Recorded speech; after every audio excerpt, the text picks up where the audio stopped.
Hello friends, আমি এখন একটা ভুট্টার জমিতে আছি, যেটা খুবই সুন্দর। ভুট্টার সাথে ইন্টারক্রপিং করা হয়েছে। এই যে ইন্টারক্রপিং ফসল হচ্ছে, এটা বাঁধাকপি। ভুট্টার মাঝে মাঝে বাঁধাকপি লাগানো হয়েছে। আপনারা দেখেন কি সুন্দরভাবে বাঁধাকপি আছে ভুট্টার সাথে। ভুট্টা লাগানোর জাস্ট কয়েকদিন বাদে বাঁধাকপিটা লাগিয়ে দিয়েছি। এখানে দেখছি ধনে লাগানো হয়েছে ভুট্টার সাথে। এই যে ধনে লাগানো হয়েছে। এইখানে আবার ভুট্টার সাথে সাথী ফসল লাগানো হয়েছে বরবটি। যে সুন্দর লাইন করে লাগানো হয়েছে। কৃষক ভাইদের উদ্দেশ্যে বলবো, এই যে পুরো জমিটা দেখতে পাচ্ছেন, বিস্তীর্ণ জমি,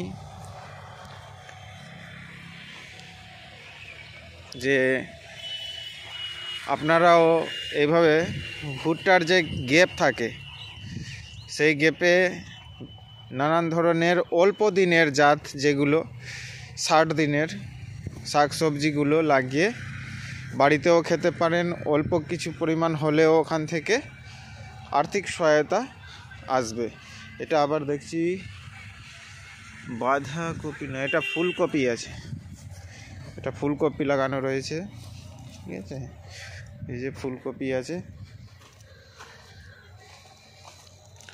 অনেকটা জমি, অনেকটা। এই যে ফুলকপি ভুট্টার সাথে লাগানো রয়েছে। এবং ভুট্টাকেও আপনারা দেখতে পাচ্ছেন, ভুট্টাটাও বেশ সুন্দর। মনে হয় যে ভুট্টার কোনো ক্ষতি হয়েছে। ভুট্টার ফলনেও কোনো ক্ষতি হবে না, ভুট্টার গাছও কম নেই। বিঘা প্রতি যা ফলন ভালোই আসবে, এক্সট্রা ইনকাম চলে আসবে সাথী ফসল থেকে।